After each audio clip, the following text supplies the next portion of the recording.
Is it live on YouTube? I can see it. Thank you. Hello, everyone. Good afternoon. Welcome to the second and the last live session for this 4-week course, Introduction to Dynamical Models in Biology. I hope you have gone through all these 4 weeks lectures thoroughly and have submitted the assignment of last 3 weeks and also preparing to submit the assignment of the last week, and have also registered for the final examination. It's a 4-week course. In the middle of this course, we had another live session. And in that live session, we have discussed about the topics that we have discussed in week 1 and week 2 videos. And then we have solved some problems, and we have also discussed how you should prepare about the examination, final examination. I had posted the link for that video in the discussion forum for this course. You can go and check and watch that video if you haven't attended the last live session.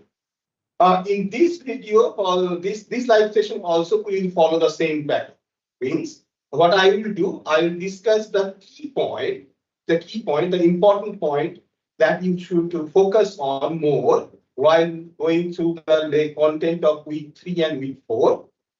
Second, I will discuss few problems that I have jotted down, numerical problems, so that gives you a broad idea of different issues.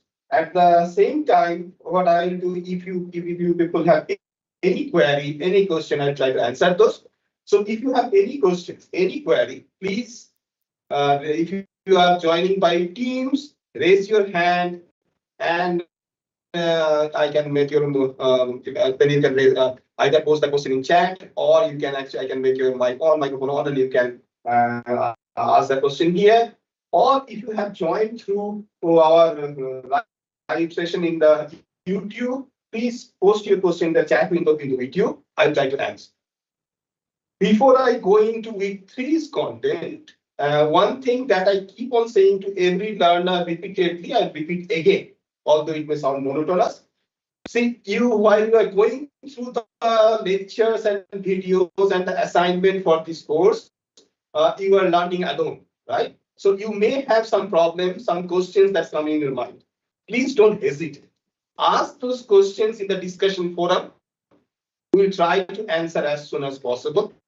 Every day we check it to the discussion forum twice or thrice daily. So you can expect a very fast answer and response from us.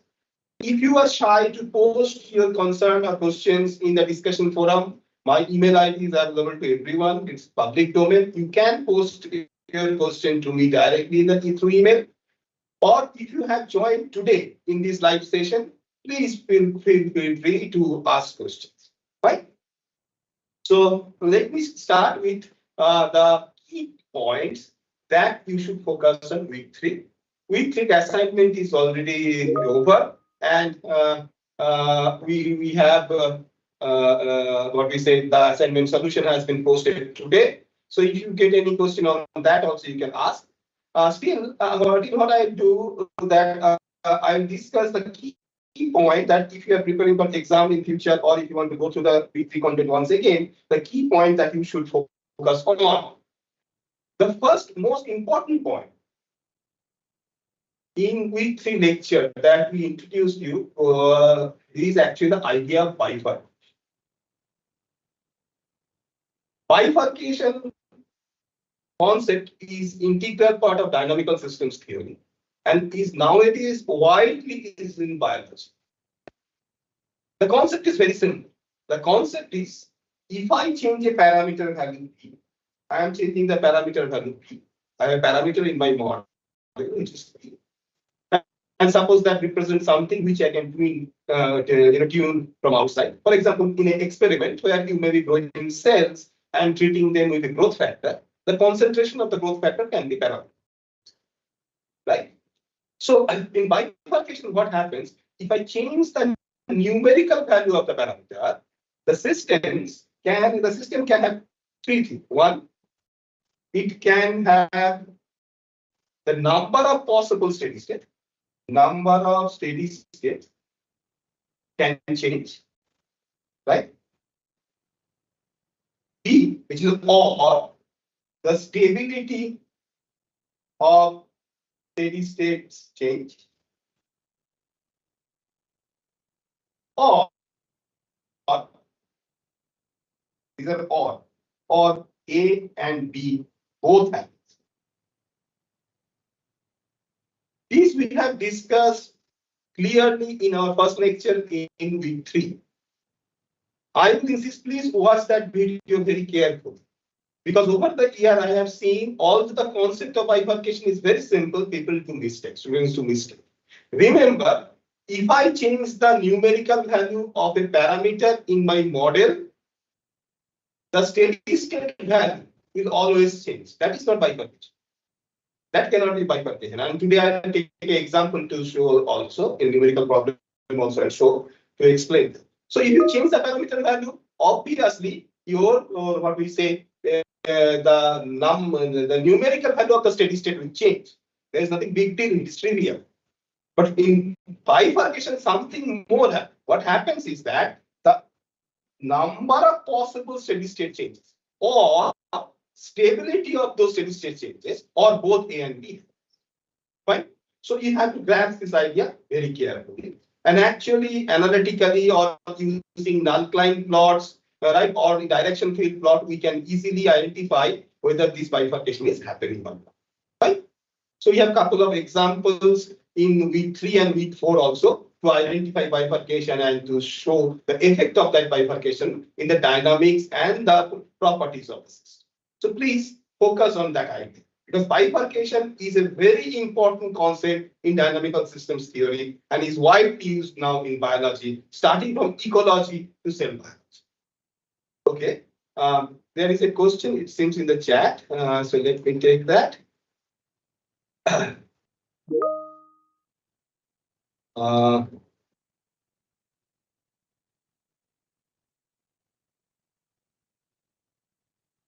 Okay, so there is a question from Jilka about the graph behavior. I'll come back to it when I'll discuss in details. Right? Let me finish this key points of week 2 and week 3 and week 4 first. So now, as I was saying, the concept of bifurcation is now widely used in biology, starting from cell biology to ecology. Now, in our lectures in this course, we are focusing more on cell biology. So we have given a couple of examples of cell biology where bifurcation is used to explain the cellular phenomenon. You should try to understand. One of them is to the emergence of multimodal or bimodal gene expression. Right? This one is explained in terms of positive feedback, bistability, and we have given examples in one of the lectures. And the second thing we have discussed is differentiation of cell. Differentiation of cells are where cells change their phenotype. Type A cell become type B or type C. So these type of phenomena are we try to explain nowadays using bifurcation. Now, in week 3, after this discussion of bifurcation, what we have done, we discussed about network motifs, right? Network motifs are small subgraph or subnetwork or small circuits involving 2, 3, or 4 molecules controlling each other, and they have a unique input-output. And in that section, in that lecture, we introduced you to different types of network, right? For example, positive feedback, negative feedback, then feed-forward network, which can be incoherent or coherent, right? So please go through them. If a diagram is given to you for that particular network, you should be able to identify these, right? At the same time, try to look into the go through those videos and lectures where we have modeled each of these network motifs, particularly in week 4, and look into the ODs, the way we have created the model. Because from the ODs also, you should be able to identify which type of network motif they are. So you have to understand different types of network motif. From a diagram, you should be able to identify the network protein. At the same time, if a model is given to you, then ODEs are given to you, you should be able to identify the network, right?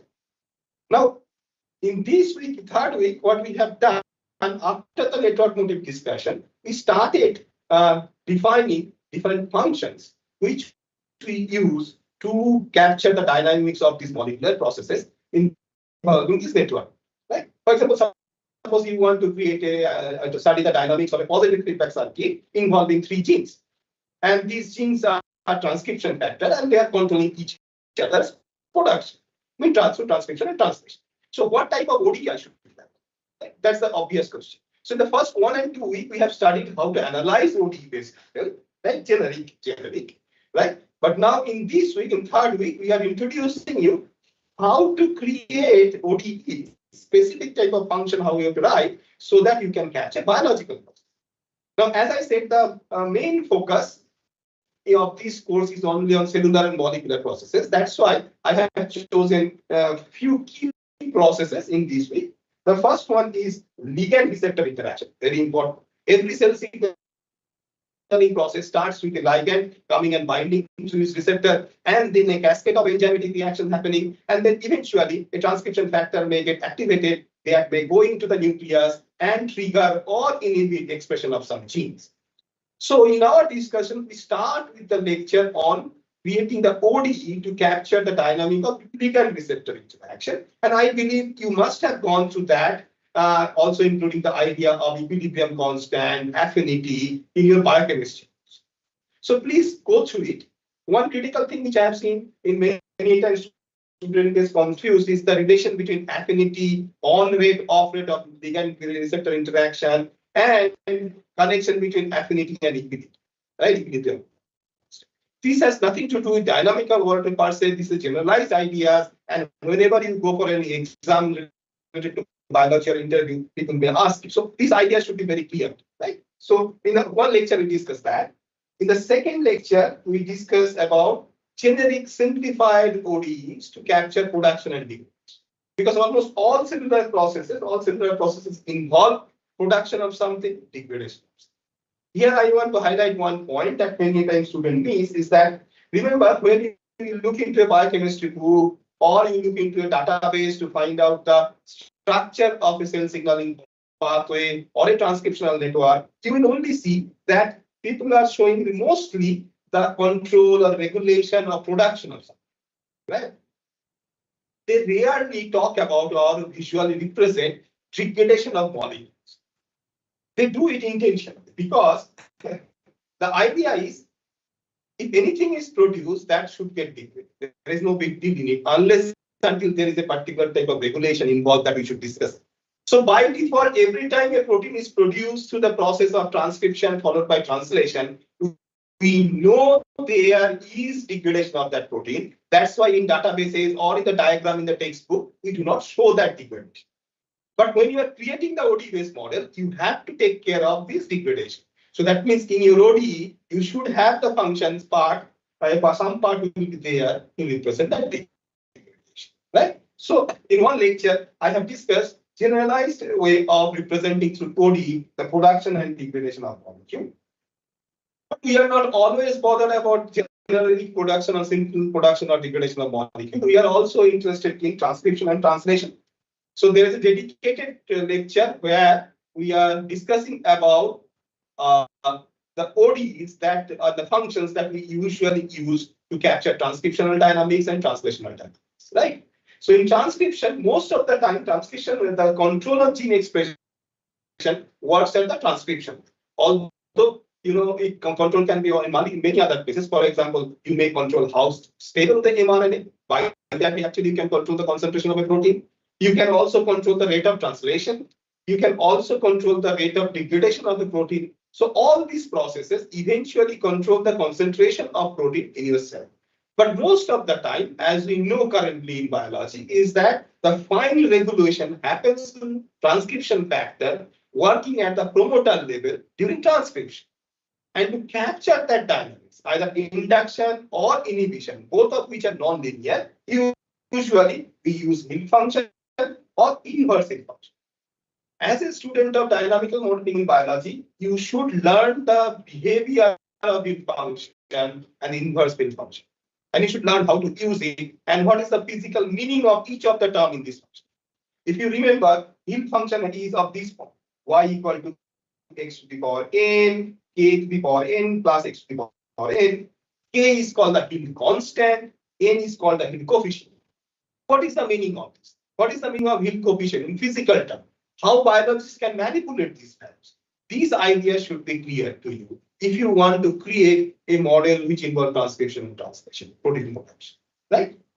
And then eventually in week 3, the last lecture deals with enzymatic reaction. As we say, know that a plethora of processes is in the cell are actually enzymatic reactions, and they are controlled by specific enzymes. And there are different ways to represent this reaction. We can start with a simple first order reaction kinetics, and then we can go for Michaelis-Menten types kinetics also. All these have been discussed.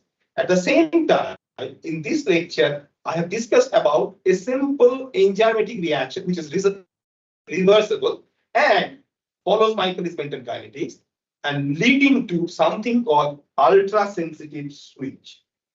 This is a very important question, concept in dynamical systems theory in biology, because an ultra-sensitive switch, which can be easily constructed at the transcription level also, at the enzymatic reaction level also, has a very interesting property that it can work as a on-off switch, right? So there are many processes, large number of processes in cell where you want an on-off switch. When the signal is low, even if you keep on increasing the signal strength, the switch should remain on. Once it crosses a threshold, immediately it should become on, right? So initially when the signal is lower values, it is off, and then as you cross a threshold, it should become on.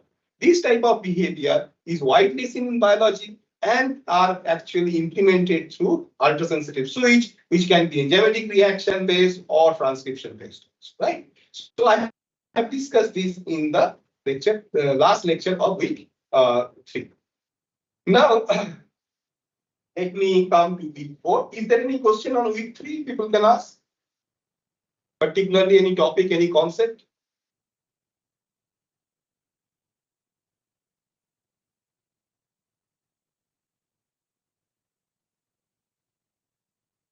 Okay. Now let me go to then week 4. In week 4, we have 2 points. At the back end, the last lecture, we have discussed about certain databases and online resources. Like for example, cake database, which provides you information in diagrammatically as well as in textual format, different pathways, cell signaling pathways. Similarly, we have discussed about bio numbers, right? Where you can numerical values of different biological measure. For example, what is the size of a E. coli bacteria? What is the average size of RBC? How many receptors do you expect on an average on a human cell? Something like this. Right? Because remember, when we create new models in biology, we try to simulate them numerically. That means for different constant, the parameters in your model, I need some sort of numerical values. So what do I get? Yes, I may do some experiments and I may get those values from the experiment. But sometimes those experiments are tedious, sometimes those experiments are not possible to be done, some right. So then what we do, we dig into old paper and try to see if somebody else has done that or not. If somebody has not done exactly the same measurement, but may have measured something similar, right? So we take those values as ballpark values. Or many a time we make a case that, okay, reasonably this parameter, this constant, this red constant will vary from 1 to 10, right? Now, it is of immense use if I can have a database where I can get these values, right? May not be exactly the same the thing that you are looking for, but something close you get, and then you can guess a right value of a parameter. So bio number is very useful for that, right? So similarly, this type of different databases and online resources we have discussed the last lecture of week 4. But rest of the lecture in week 4 are actually dealing with ODUS model of the common network motif that we see in biology.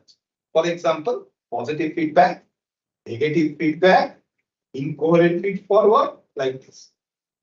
And as I said, network motifs are small sub-network, small graph, small circuit involving 2, 3, or 4, or maximum 5 molecules and nodes, right?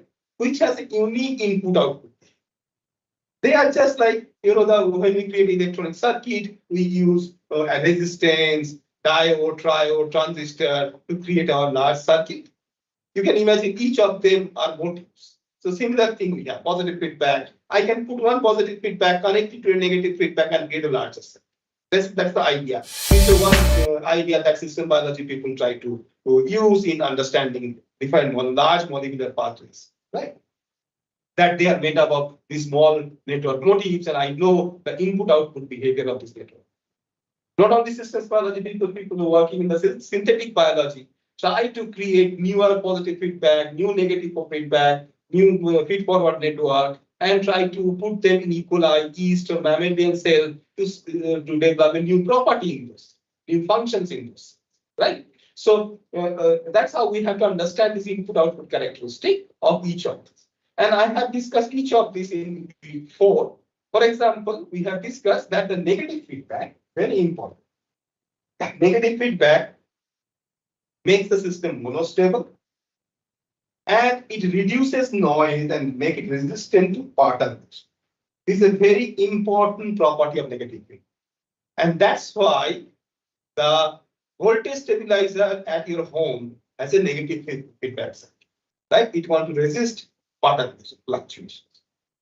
Now, negative feedback not only makes system resistant to noise and perturbation, but also it can, if you can create a particular type of negative feedback and tune the parameters, rather than giving monostable system, it can give rise to oscillation.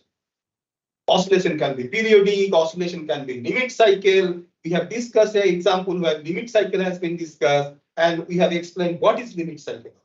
So please pay attention to that and try to understand limit cycle. What is the difference with that from the periodic oscillation, right? Please try to understand. Now, negative feedback, try to reduce noise. Positive feedback will do just the opposite. And in one lecture, we use a positive feedback circuit and create a ODE-based model. We show that this circuit has bifurcation. And that's why this bifurcation, it gives rise to bistability. And in a way, it actually amplifies noise. Right? So this is a unique characteristic of positive feedback. It can give rise to bistability or multiple stability. Right? In the example, we have discussed bistability, but you can have a situation where tristability appears, or even more than that. So essentially, positive feedback can, if I tune the parameters properly, can give rise to multi-stability. And that can give rise to, if it is a gene expression circuit, it can give rise to multimodal gene expression. It can create heterogeneity, create subpopulation in the system. All these we discussed when we were discussing bifurcation in the week 3. And week 4, we have a detailed model of positive feedback showing bifurcation. So please try to go through these positive feedback circuits and its model, right, to understand how to identify bifurcation, right? Okay. Then comes this incoherent feed forward. This is very interesting. I have seen students that they mix up what is a coherent and incoherent feed forward. Please go through the lectures and make yourself clear about what is coherent and what is incoherent. In week 4, we have discussed about incoherent feed forward, the model of it, and we have shown that it can work as an adaptive. Right? So remember, adaptive motif, what happens? Initially, the system is at a stable, steady state. Then all of a sudden, the input signal changes, like this, suppose, right? And then that causes a rapid change in the output, but all of the signal, even at the higher level, the output goes back to the previous state. So this adaptation, although you have increased the input all of a sudden without giving any clue, but the output remains the same as it was. It may not be exactly same, but it should be close to the previous one, right? So this is what we call adaptive network, adaptive motifs, and both negative feedback and incoherent feed forward can be placed. Fine. So these are very common questions when people ask, okay, tell me which type of network motif will give oscillation. Which type of network motif will give me multi-stability? You should be able to answer this. Right? Okay. Is there any question about this week 4 content?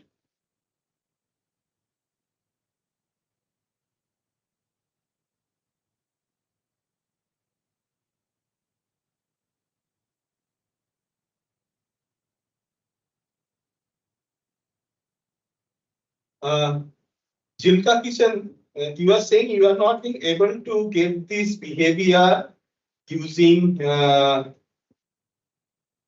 what we say JC.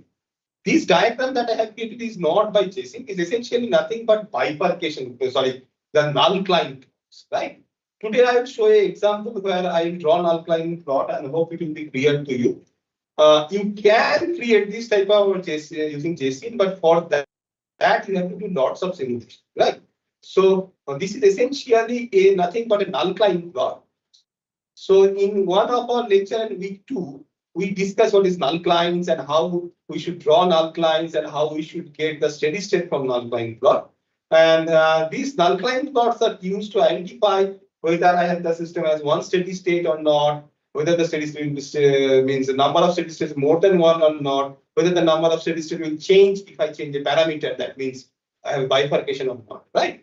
So this is not created using JC, but it is just algebraically created. And I will today discuss one example where I will show you how to do that, right?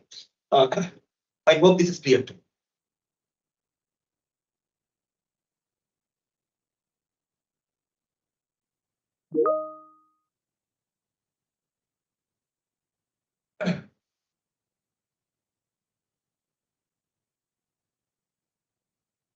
So let us start with some questions here, which are, I will start with a very simple question, right? There is a very simple question. The question is, which of the following biochemical processes is modeled using Michaelis-Menten equation? Transcription of a gene, enzymatic phosphorylation of a protein, translation of a protein, or binding of ions to ion channels. So if somebody is online, to try to answer this question. What type of processes, cellular processes, we try to model using Michaelis-Menten?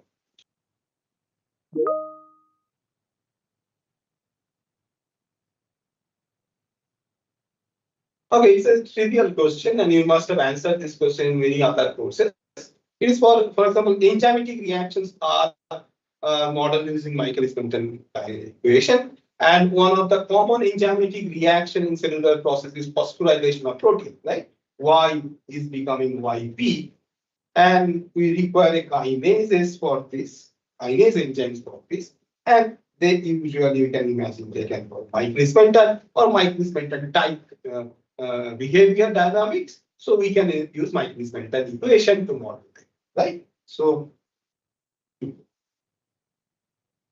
the right answer.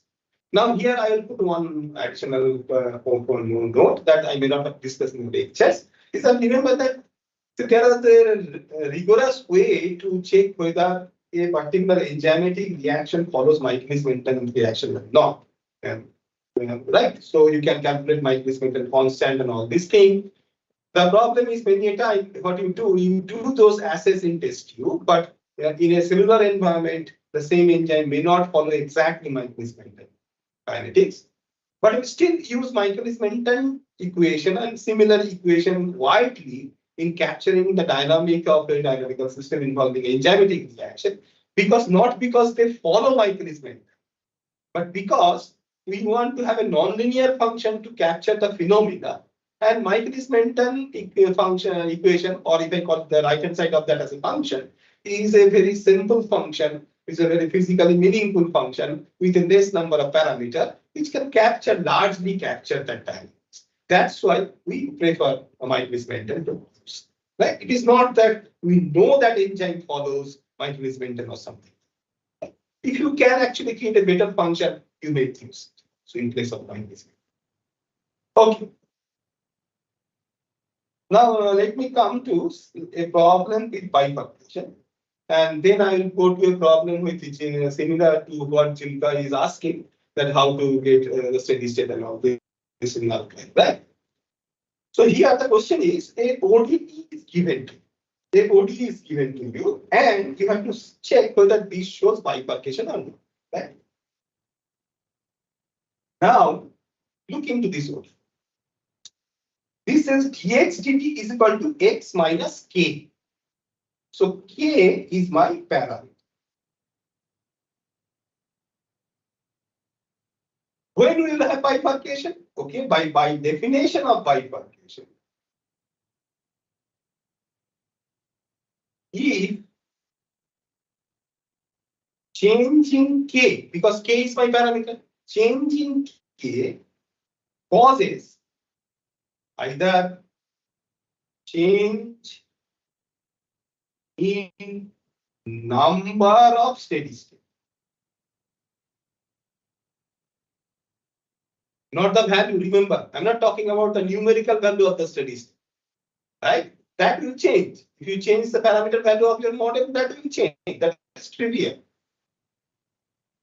We are saying the change the number of possible states.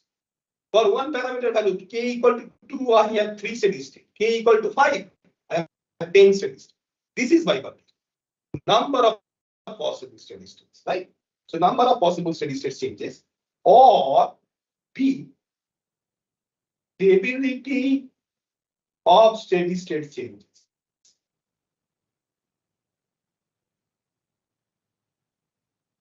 That means number remains same. Whatever be the value of the parameter, number of steady state remain 2, suppose. But the stability changes, right? So stable one become unstable, unstable one becomes stable. So the stability is changed. So that is bifurcation. Or both A and B are happening. Then it is called bifurcation. So I have to check for this equation whether that can happen or not. Okay, let us start. First, take the steady state. What is steady state in this case? To get the steady state, you put dx equal to 0. So x minus k equal to 0. So that means my x star, the steady state value, is equal to k. This is my steady state. So if k equal to 0, steady state value is 0. If k equal to 1, steady state value is 1.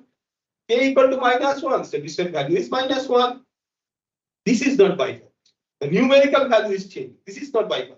I have to check whether number of steady state changes. Okay, let us check. I will check 3 cases. K equal to minus 1, k equal to 0, k equal to plus 1. 3 cases. Right? You can check other. I'm just judiciously choosing 3 values. Right? So now, in this case, k equal to minus 1. So what is the steady state? Steady state value is equal to minus 1. How many steady state? Only 1. Okay. K equal to 0. Steady state value is 0. How many steady state? Only 1. K equal to plus 1. X star equal to 0. How many steady state? Only 1. So all these 3 cases, I have taken 0 and then on the both on this side, right? What is happening is that I have taken 0 and I have compared with that with plus 1 and minus 1, both sides of it. And in all cases, it's actually only 1 steady state.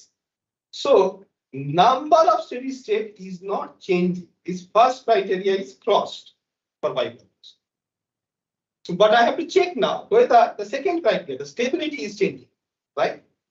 What I can do, I can use the stability test. If you remember, it's a one-dimensional system. For stability test, what I will do, I will use this method. I'll get a breed.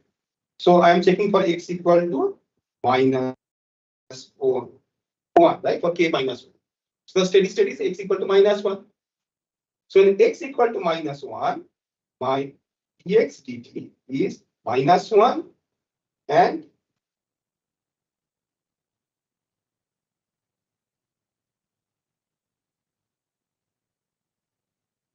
so I'll put 0 here and I will put a horizontal arrow. In the second week, we have discussed this, right? So how to take the same thing. Now in the lower grid, I'll take x equal to suppose minus 1.1, right? So what will happen? Ax dt is equal to minus 1.1 minus 1. So now this will be a negative value. So a negative value, that means the arrow will point below. What will happen for x equal to a bigger value from the steady state value? 1.1. Okay, let me check. Dx dt equal to 1.1 minus 1 is the positive value. So I'll write a positive value here. So the arrow will be like this. So that means this steady state is unstable. I'll not go through all the steps for all k equal to 0, k equal to plus 1. I will leave it to you to test yourself. You will find all the cases these steady state are unstable. Okay. So what do I have got? As I change the value of k, the number of steady state remain 1, same, it is not changing. The steady state remain unstable, the stability is not changing. So that means the second criteria is also crossed. That means the third criteria is also crossed. That means this system has no bifurcation. As simple as this system does not show bifurcation. Fine? Okay.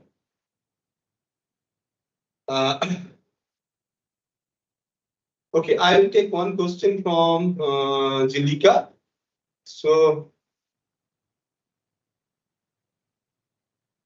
you have posted a second figure where you have shown a JSON plot and then the data has been picked up, right? Okay, so I'll explain what we have done, right? Let me share my. What we have done, let me take another page to explain what we have done. That in this problem, as I think this is, I forgot which lecture, is a positive feedback noted thing where we are talking about bifurcation and bistability, right? So what we have done the simulation numerically. I have time, right? And I have YP in the vertical axis.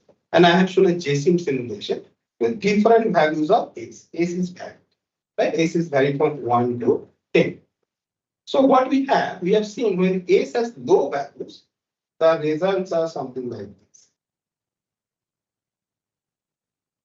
right? Whereas for high value of S, the system has behavior something like this.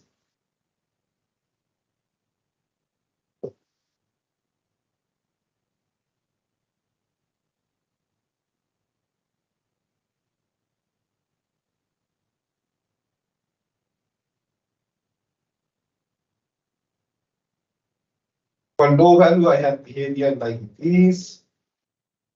And for high values of S, the behavior is. To get this data, this graph, I have for the same model, I've written the model in JSON. The code is given to you. You can actually download it, right? And use it. What I have done, I have simulated with S equal to 1.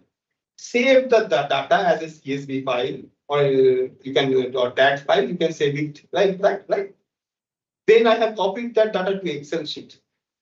And then I have simulated with S equal to 2. Then I have simulated with S equal to 10, 9, 8, all these things. And I have saved those data as text file, .dat or .csv. Then imported from that data, created a master Excel sheet. And then I have access to, what we call sigma plot, a plotter, by which I have created this particular plot, which is this one. You can create the same plot to an extent, but visually it's not so good in JSON also. You have to use a loop function where it automatically JSON will vary S from 1 to 10 with the increment of. That option is there, but the graph does not look good. That's why I export data and create a different, use a different software to plot. But now from this, a bifurcation diagram is created where you have S here and YP steady states in the vertical axis. How do I get it? Okay, very simple. See, what is steady state? Steady state means you have reached the plateau, right? So if I look into this diagram, if you see, this is the steady state. This circle is a steady state when I have a very high value S, 9 or 10. Whereas for lower value of S, I have steady states here. Let me use triangle, square, something like this. So how do you look into steady state? You do the simulation, visualize it. From that you can see, you can visually see the system has reached the steady state, right? So you take that steady state and then plot those steady state value versus S. So you create another table. Now in that table, the first column is for S and the second column is for YP steady state. So for S equal to 1, you have a very low value of steady state, suppose 0.01. For S equal to 2, it is also suppose 0.02, something like that. Whereas for S equal to 9 and 10, suppose you have values around 0.99, 0.999, something like that. So you create another table from these data. This data is already with you in a text format, in a CSV file or DAT file, or in your Excel sheet, you have imported it. So you plot that, and then you use these data to plot these data.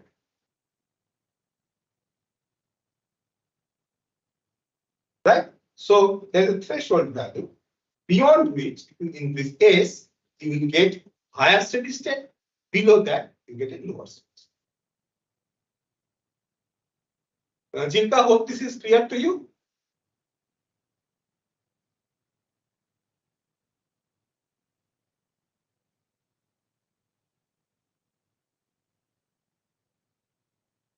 Okay.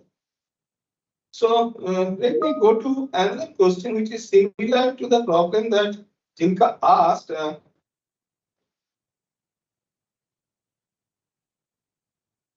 Which is actually the null-cline plot related, and using null-cline plot, we can actually identify number of steady states like that, right? So here's the problem. The problem is two proteins control each other's expression. The dynamics is represented by the following set of ODs. The ODs are given, dxdt and dydt are given. Now the question is, what type of regulation? As I said, one of my favorite question is actually to give a diagram of a network or give ODs and ask you that what type of regulation? Positive feedback, negative feedback, auto-regulation, right? Mutual inhibition, what type of this? So you have to identify from the OD, you have to identify that here. And also you have to identify how many steady states are possible, right? That you have to identify, right? So let us check this. It's a very simple problem. See, let me draw the diagram. I have X and I have Y. So look into the first term of dxt, because the second term is degradation. Minus X is degradation. And that depends upon X on concentration. There is nobody controlling. So I have not to bother. But look at the first term on the right hand side of the dxdt. 1 divided by 2 plus 1. So this is a positive thing, right? So this is the rate of production of X or activation of X, whatever you want to say. Fine. And there you have a Y term. Where is the Y term? Y term is in the denominator, not in the numerator. So that means if I increase, so this is the rate of production, right? This is actually, this first part is rate of production. And you have, if I try to see how it will behave with Y, it is 1 divided by 2 plus Okay, when y equal to 0, what will happen? When y equal to 0, it will be half. Suppose. And as y tends to infinity, the denominator will become very large. 1 divided by a very large asymptote large value of 1. So it will be like this. That means as y is increasing, the production or activation, whatever is represented here, right, is decreasing. That means the production or expression of x is negatively controlled by y. So it will be negative. The same thing, because both the equation is symmetric, I have not to bother about this degradation part. I will look into this first term in the second ODE. It is 1 by 2 plus x. That means x is negative regulating expression of 1. So I have two inhibition. So this is called mutual inhibition. So we have mutual inhibition. Right?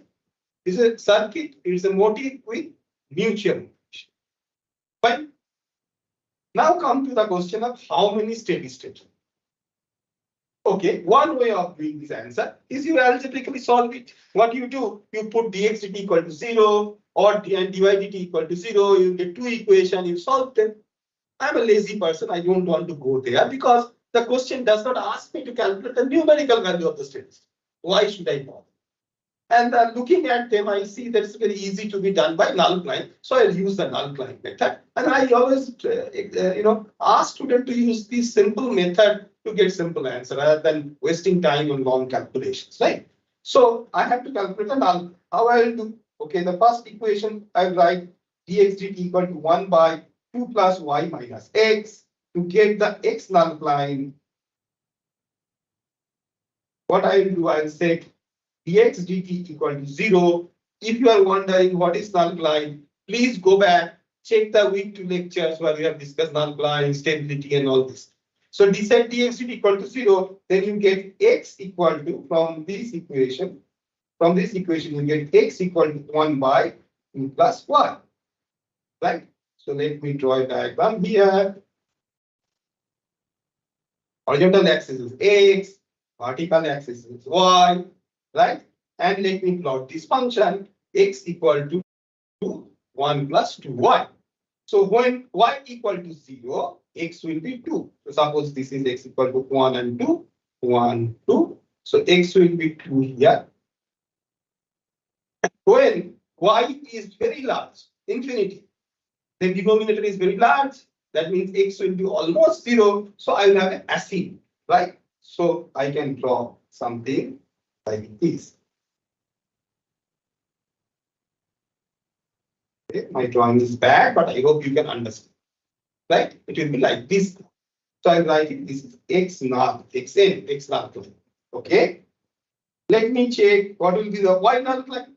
You can easily say that the y naught line will be similar, but x will get replaced by y, and y will get replaced by x. I get y equal to 1 by 2 plus x. Same way, set x equal to 0. If x equal to 0, sorry, one mistake I have done in the previous case. So this is 1 by 2. This cutting side is 1 by 2, right? Intercept point is 1.2. So, sorry, 0.5. So now, y nullifying. When x equal to 0, y is half. So suppose this is half. And then when x tends to infinity, then y tends to 0. So I'll have a graph something like this.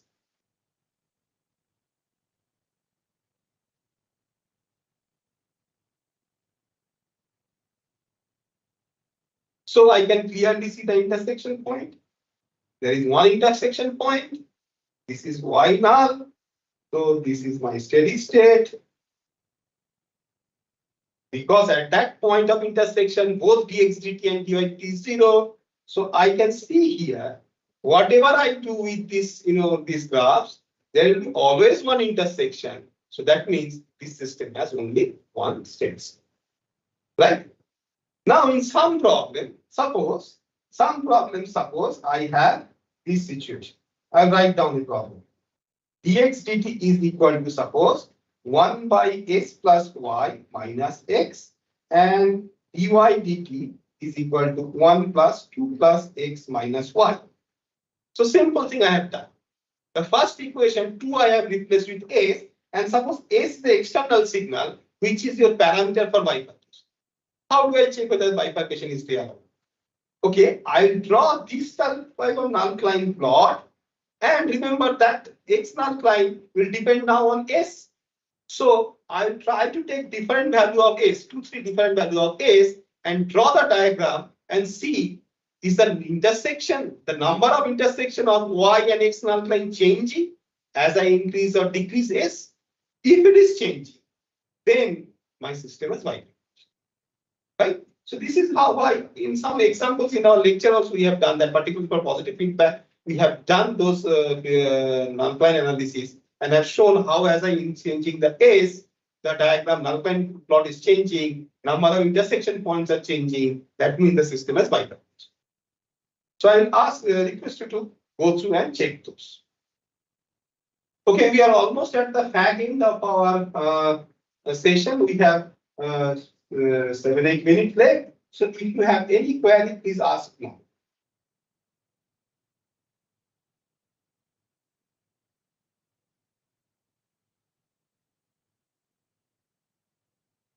Okay, if nobody has any more question, let me end this session with a reminder about the key points for final examination. I have discussed this in details in the last lecture live session.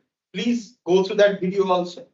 If you have registered for the final examination, this is important. I insist, follow all the lectures and videos. Slides you can download and read through them, right?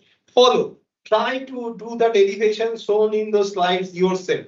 Try to draw the diagram discussed in this video yourself, right?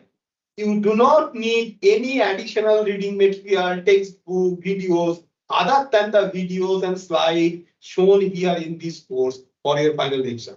Practice those problems that we have discussed in the video lectures. Go through the slides and go through them so that you can understand in and out of all those topics. As I said, the second point, practice the problem in this video lecture.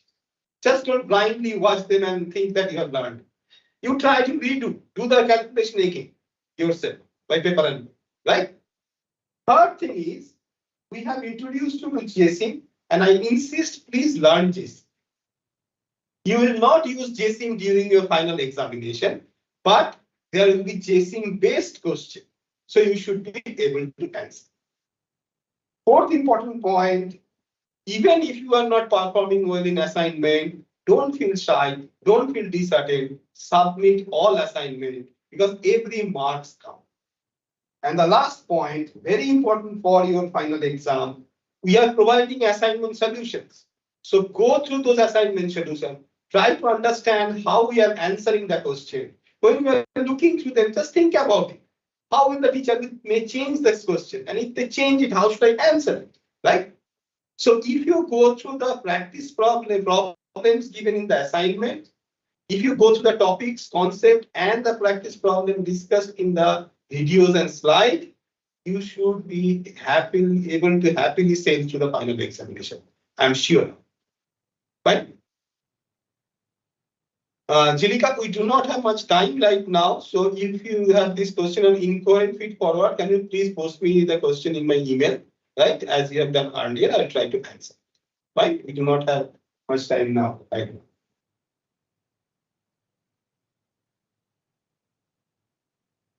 Okay. So is there any particular short question, one or two regarding the examination? If you want to know, please ask it here. Otherwise, we'll end our live session.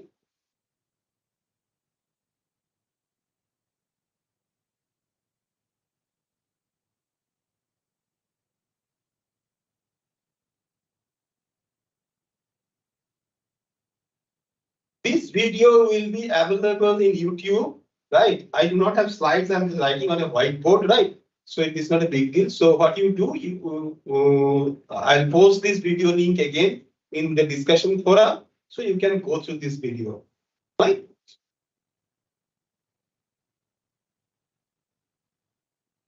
Okay. So if there is no more question, thanks for joining me today in this live session.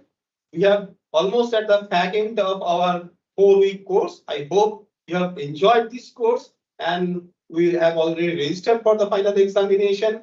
So I wish you best for your final examination. As I have discussed, prepare yourself for that. Don't forget to submit the last assignment and have a very nice evening. Thank you for joining.